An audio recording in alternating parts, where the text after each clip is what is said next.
Hey guys, welcome back to the Knife Life. Today we're talking with Mickey Yurco, custom knife maker and knife maker extraordinaire. Thanks for joining us, Mickey.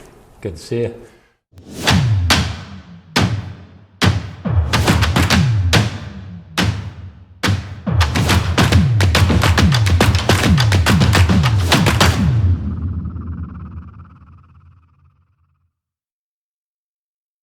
So for those who don't really know you that much, can you give us a little bit of a background about how you got into knives and what you do specifically? I've been making knives 38 years. I learned from R.W. Wilson, a knife maker in West Virginia, and he's been making knives over 50 years. And he makes basically hunting and fishing knives. So back in the early 80s when I started, that's what everybody did.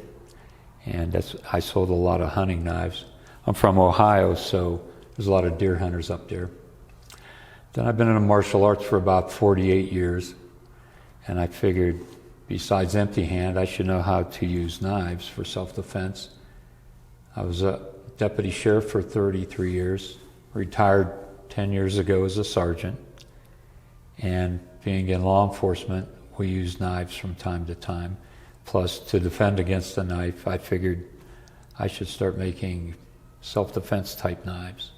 So you've become involved with the Martial Blade Concept System and through your martial arts experience in other systems and your experience as a law enforcement officer, you got involved with making more combative knives. Right. And that's really more of what you focus on at this current point in time?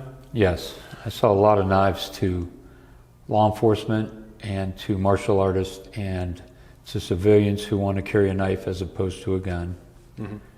So when you're making a defensive knife, what are you looking for in that particular knife? What's important to you in regards to the features for that knife?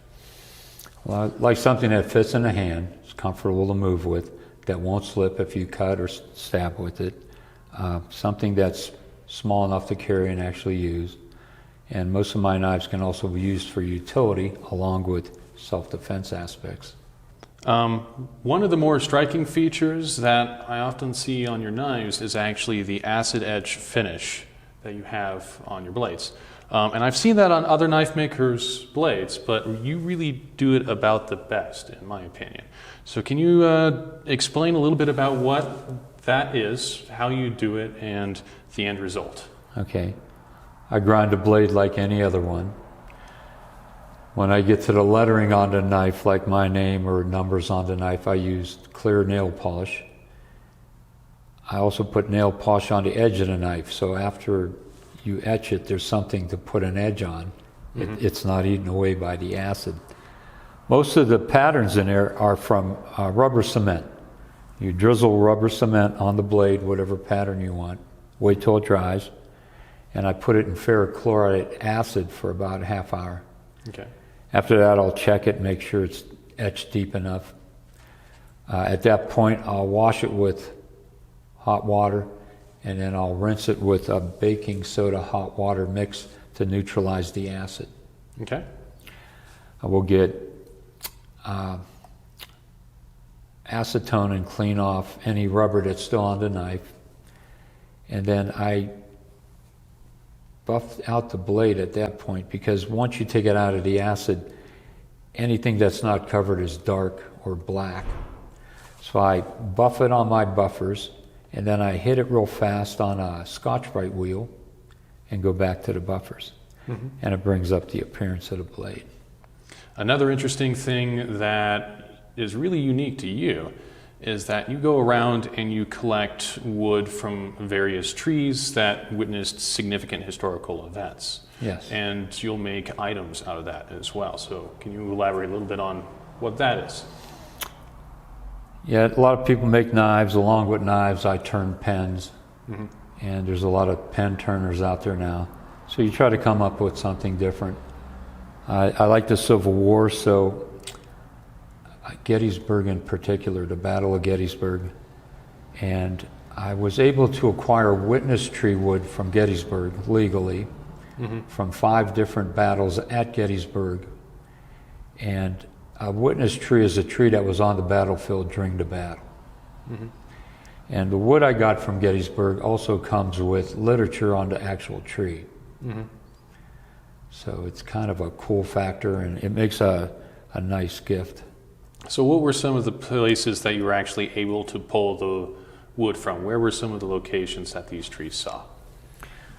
One of the most popular is where Longstreet had his troops at Gettysburg. There was an oak tree there. Mm-hmm. And this particular pen right here is from the Christ Lutheran Church, which was in town. Mm-hmm. And during the battle, the first day of the battle, it was used as a hospital. It was significant because late in the evening, one of the soldiers came out that was a chaplain, and he was shot on top of the steps of the church. By the end of Gettysburg, Union and Confederate soldiers went there for medical care. Mm-hmm. Those trees are no longer there, but we got the wood from that tree. Very cool. One of those things that you don't see terribly often, definitely not from any other knife makers that I'm aware of. So that's some really cool stuff that is very unique to your work specifically. Yes, now I've made Bowie type knives from rasps, which is a farrier's file, and I've used witness tree wood on those, and it kind of makes it a period looking piece. You don't stop with just trees that are from Gettysburg or other battlefields. There's other things that you actually take witness trees from as well. So you actually have some stuff from Shawshank Redemption, actually. What about that? Yeah.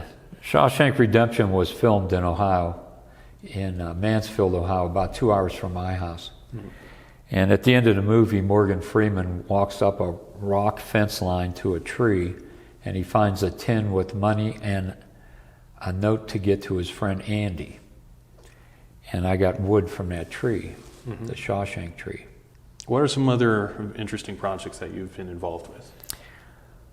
Well, I recently got wood from Ernest Hemingway's boyhood home. Okay. And I made some pens out of that. Mm-hmm.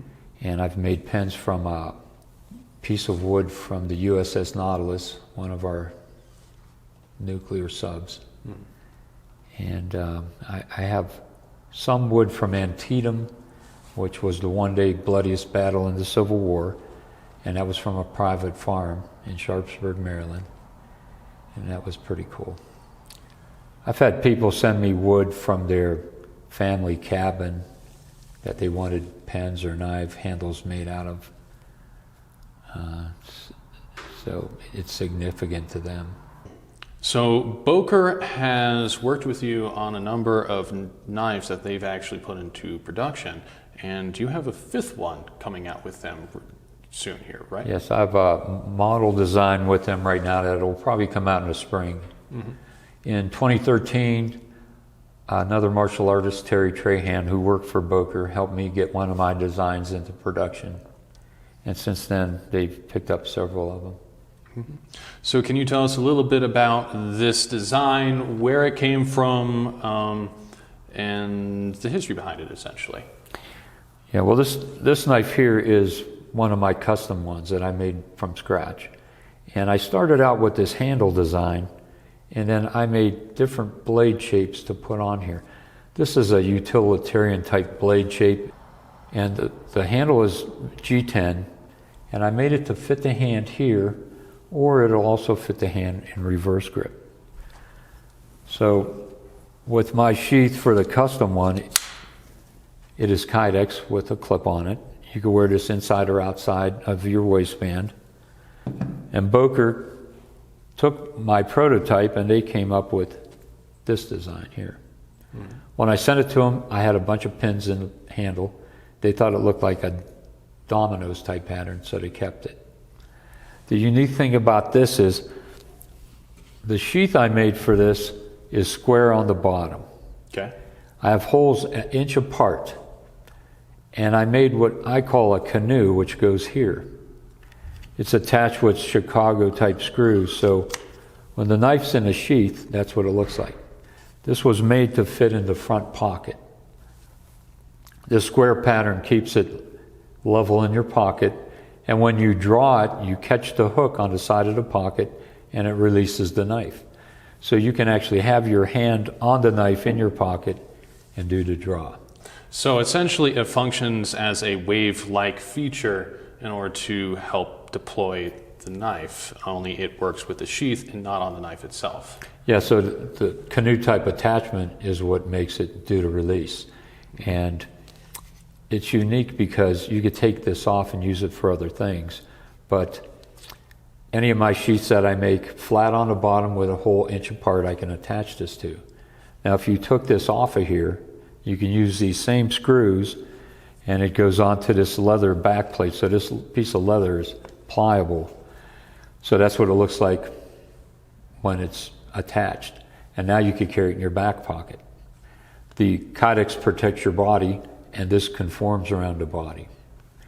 And then Boker also included a ball chain so you can wear it as a neck knife. So you have a number of options just with this one single setup. Right. So carry in the front pocket or your cargo pants, whatever you want, carry in your back pocket, around your neck, whatever you want. So it works out as a really good everyday carry kind of fixed blade. Yeah, everybody likes to carry their knife different. This gives you a lot of options. As far as I know, I'm the first one to use something like this attached to the sheath to draw the knife. And as far as I know, Boker's the first one to come out with this type setup for me. This knife here I call a pocket knife because a lot of people can't manipulate a folder to open it up. If you get older with arthritis, it's hard to manipulate the knife. But now you can carry a knife in your pocket that you can still use for utility. This is an ulti-clip on this particular knife. So this goes inside the pocket because it was designed to put in the front right pocket in the corner, and then you snap that down and it locks it in something like suspenders. I made this handle rounded on this knife because when it's in your hand now, it takes up the air pocket in your hand and it's pretty much a utility style blade. I round off my guards so when you make your Kydex and it's inserted, it clicks in and it helps secure it. So since it's rounded off and Kydex encloses around the object, it helps you when you draw the knife to get a smooth draw. So when can people expect for the new Boker design to come out? They just got the pattern and they're doing the pre-production prototypes. So I would think in the spring. Okay. So a collaboration that you did a little while ago was a knife with 5x5 Combat Solutions. Can you tell me a little bit more about that particular blade? Right. It was a couple of Warren Cliff designs from Spyderco that great tool and die maker Mark Olson made different accessories for. So he makes a particular clip for the whole of the Spyderco called the pickpocket. And the knife will open on the draw when it catches this pickpocket. He also makes things like different clips for the knife that'll seat it different and lower in your pocket. So what I do for Mark is grind the Spyderco knives into Warren Cliff blades with very sharp edges and very sharp edge design, and then he works his magic around what I grind. And they've been going pretty good, and I'm pleased with that project too. And these knives start off their lives essentially as Enduras, and what other blades for the most part? We do Enduras and Delicas, which is almost the same shape as a Endura, but it's the smaller blade. Mm-hmm. For those of you interested in learning more about the accessories that Mickey just talked about, go ahead and check out our interview with Mark Olson of 5x5 Combat Solutions, where we will go into that in more detail. So for those interested in procuring one of your blades, how do they get in contact with you? Most of my knives are sold at shows. My wife and I set up at shows, and I'm a Knife Makers Guild member. There's a little over 200 of us worldwide. You have to be accepted into the guild to get in. So I don't attend every year, but I attend a guild show. There's a big show in Atlanta first week of June called the Blade Show, and we go down there. There's a show Labor Day weekend in Las Vegas at Planet Hollywood, and there's a bunch of local shows we attend too. Otherwise, Arizona Custom Knives carries a lot of my blades. So if you just Google my name, stuff comes up on the internet. Thank you for joining us today, Mickey. It was a pleasure. Thank you very much. Thank you. If you enjoyed this video, please consider liking and subscribing to The Knife Life, and go ahead and hit that little bell button down at the bottom right corner of the screen.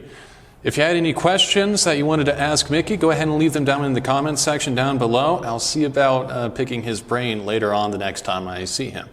Until next time, stay safe and keep living the knife life.